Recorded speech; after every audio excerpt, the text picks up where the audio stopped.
Hi, Malcolm. Hi, Courtney, and welcome to Courtney on Health. Good morning. Um, Good morning or afternoon, wherever you Oh, are, yes. evening. You could be on the other side of the world and watching this. Oh, you're good Good, afternoon, good right? day. Good day. Hey, mate. Uh, hey, mate. This episode deals with strengthening your core.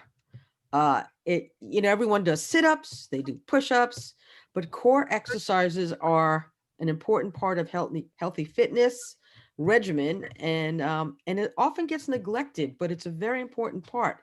So your core muscles, the muscles around your trunk and your pelvis, and I think your glutes, but I'll leave that to Courtney to explain, are key to good health. So Courtney, Yeah, why are core exercises so important? And how does it help strengthen your muscles and your overall body? yeah, sure. So as you mentioned, Maxine, core muscles are more than just your abdominal area. So they are the muscles in your gluteal area or your butt area. They are the muscles that flank your spinal cord from your sacrum, which is down low, all the way up to the base of your neck. So those muscles that surround your spine, so protective of your spine. It's the muscles in your back, so particularly they're called your latissimus, your lats. Those are the ones that give you the V in your back. And of course the muscles, obviously in your abdominal area, but the oblique area on the side as well. So it's a big area, bigger than most people think. And it's so key for stability. It's so key for balance. Lifelong strategies to keeping core strength. Many people, of course, want a nice tone abdominal area, so that may be their motivation for keeping their core strong. But whatever your motivation, it's a lifelong endeavor to really try and keep it strong. And no matter what you're doing, it's going to help you approach whatever activity you're doing, whatever sport you're doing, with greater strength and with greater stability. So we have we're going to break the next 2 weeks up. This week, we're going to do standing core exercises because core exercises are so much more than just abdominal crunches, right? So we're going to do standing this week. Next week, we're going to take it down to the mat, and we're going to do all mat-based exercises. I wouldn't suggest trying these all at once. Maybe pick a couple to try this week and maybe next, and then build on them as you get stronger and you feel more comfortable.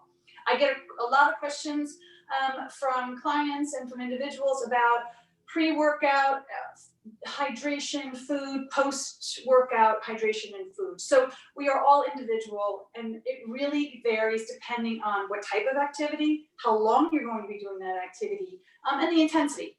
So if you're just doing a 30-minute workout, certainly hydration is key.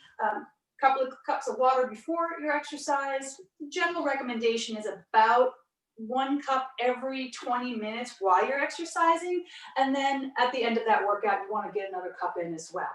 If it's very warm outside, you might want to kick that up a little bit, but that's the general guideline. I find for myself and for a lot of my clients, it's very, very independent and personal, whether they like to eat beforehand or not. So if you feel comfortable having a small bite, easily digested carbohydrate, for example, not a very fatty meal, something light before your workout, this is great. If that works for you, fantastic. But I know a lot of people like to get up, get out, and then more importantly would be that post-exercise meal that you're having. And what we know now is protein in conjunction with carbohydrate is the best 1-2 punch to replete glycogen stores, which is your fuel source that we use while we're exercising. So some combination of protein and carbohydrate after the meal. So a lot of flexibility within there. Yeah, So that's okay with you guys. What? Yeah, I have a quick question. Yeah.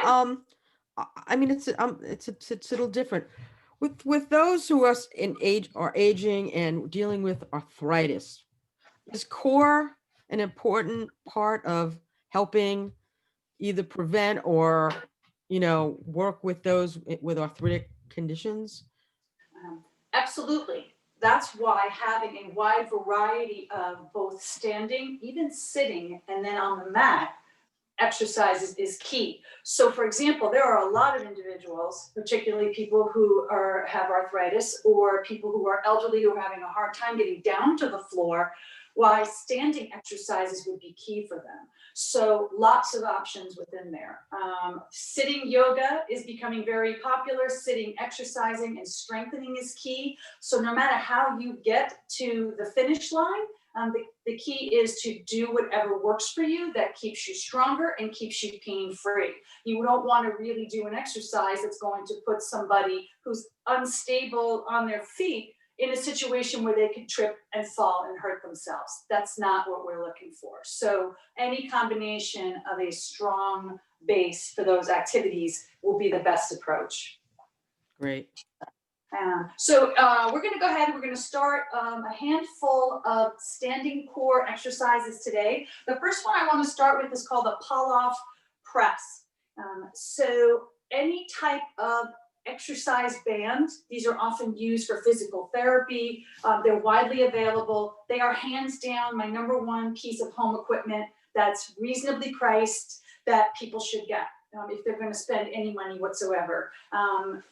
They have different resistance, so from light down to more difficult. So pick the band that's most comfortable for you.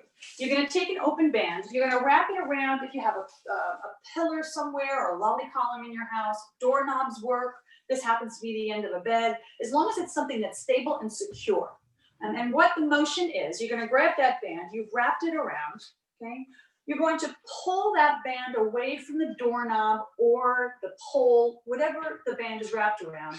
Pull it away, okay? So, and you're going to step back. So now you've created an L, okay, 90 degrees.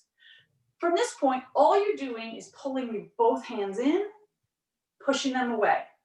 Both hands in, pushing them away. So the work isn't necessarily just the motion of your hands. The work is fighting that resistance. That band wants to pull you towards that doorknob and the pole. Your work is to keep yourself standing straight while you're doing this hand motion. Obviously, what we do to one side, we want to do to the other. So I'm going to turn around for a second. So then you would just turn the exercise around, pull the band. You've got your 90 degrees, pulling your hands in and out. So very, very excellent standing core exercise, the pull-off press. That's P-A-L-L-O-F, like Frank press, if you want to look it up online.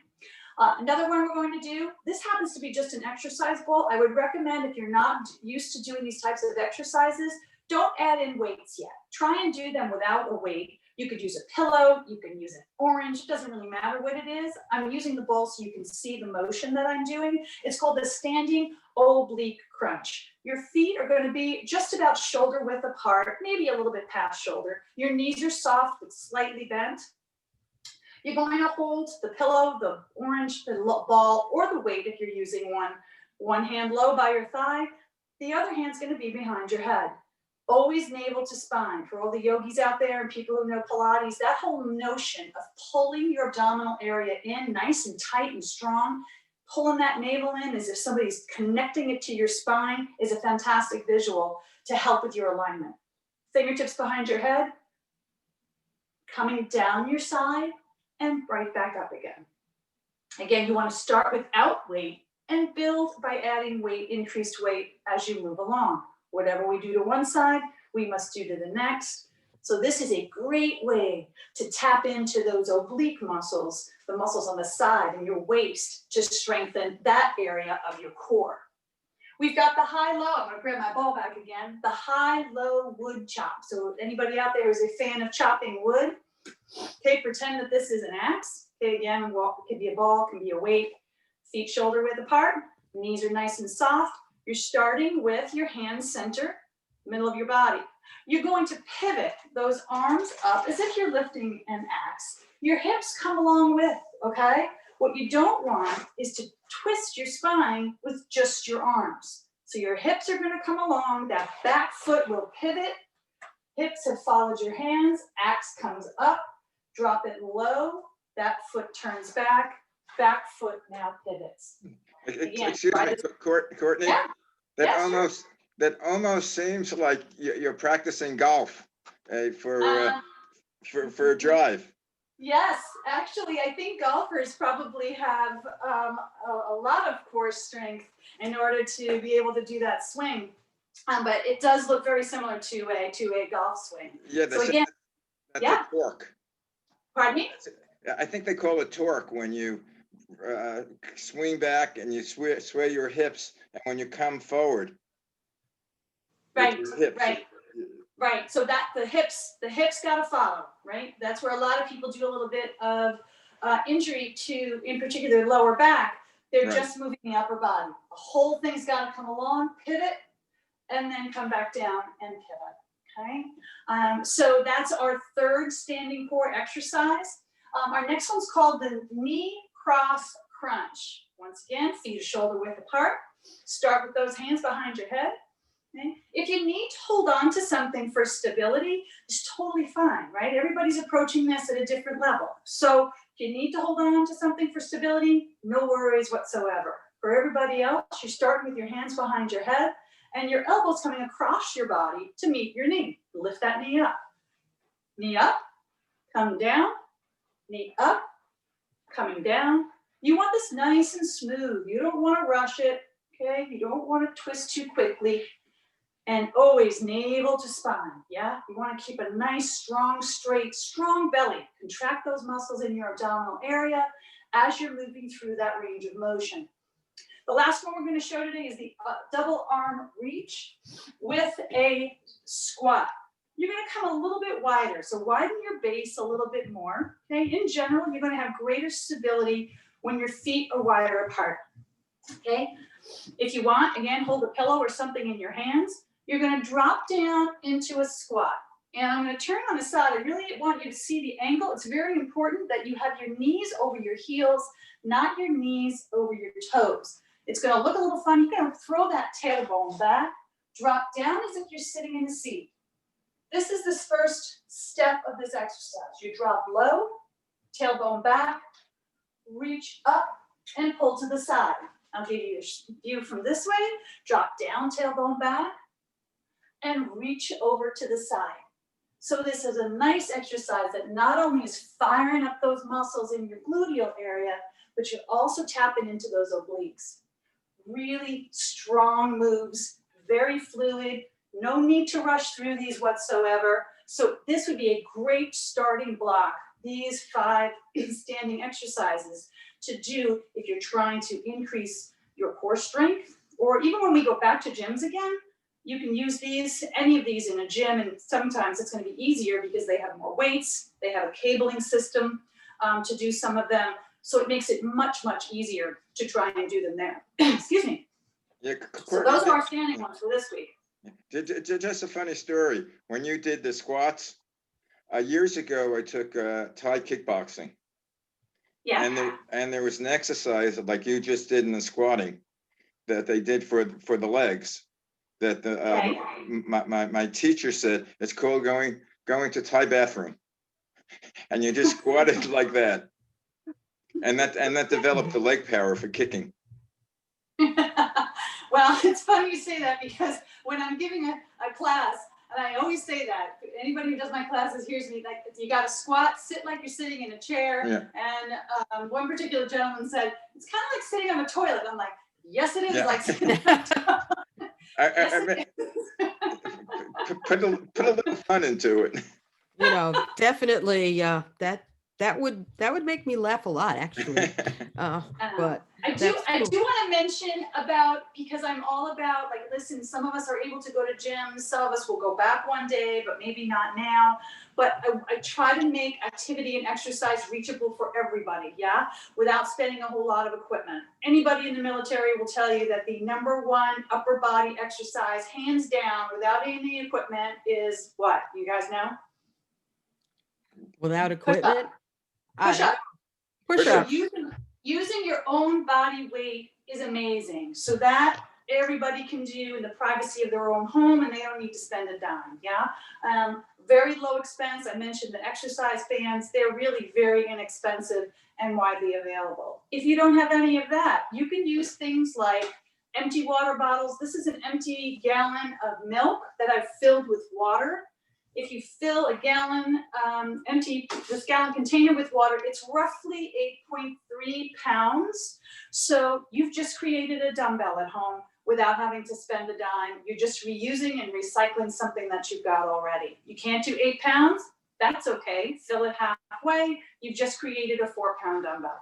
So there's lots of opportunity to use things at home like this. You've just created basically a kettlebell without having to spend anything except the price of a gallon of milk. Very good. You know, I'm more prone to cowbells, but that's okay. Now, So- when I was doing a little, I've dabbled into a little bit of everything. I was doing yoga and meditation, and the core, I think, according to them, were very similar. It's called the chi. It's like a point just below, between the groin and the navel, and that's where supposedly the body has all the power. And that's what you're developing. And then, I mean, this was like 30 years ago before people, Yeah. you know, all of a sudden the core, I heard the core, you got to strengthen the core. But that's like the similar parts of the body. Yeah, I mean, it's become very, you know, it's like the trendy buzzword, but it's a good reminder for everybody, because like I said, you know, even if you're not doing it for the visual look of stronger abs, it's fundamental to how we stay stronger and injury free and stay with greater stability and flexibility as we move through, you know, our years. So it's important no matter how you're looking at it. So Courtney, where can people get info about you and what, you know, great stuff you're showing here? Yeah, sure. Thank you. You can find me on Instagram, so it's CLG Wellness, and you can also find me if you go to Facebook and search Courtney on Health in Facebook. Sorry, my cat has just made a cameo in here. He's in the mix here, and you can find information there. I try to post information about fitness and nutrition information, hopefully helpful information, but that's where you can find me. Awesome. Fantastic. All right. Well, we'll catch you next time, right? And next week we'll be on the floor. We'll do some mat base work. Looking Got to forward get on to the it. floor. Okay. All right. Have a great week. All right. You to keep I try to keep warm. I hear it's very cold back east. I'm in Los Angeles, and it ain't that, you know, when it goes to 50 degrees, I freeze, but I hear you guys are in the 20s. Yeah, but at least the sun's out though, so I'll take it. I'll take it today too. I think we're getting a little crazy week coming up, but it's all good. Get that core going though. Keep Get that that core. core muscle going. Stay Keep it warm. strong. Thanks again, Courtney. Bye-bye, Max. Bye. Have a great week, guys. Bye. Thank you. Bye.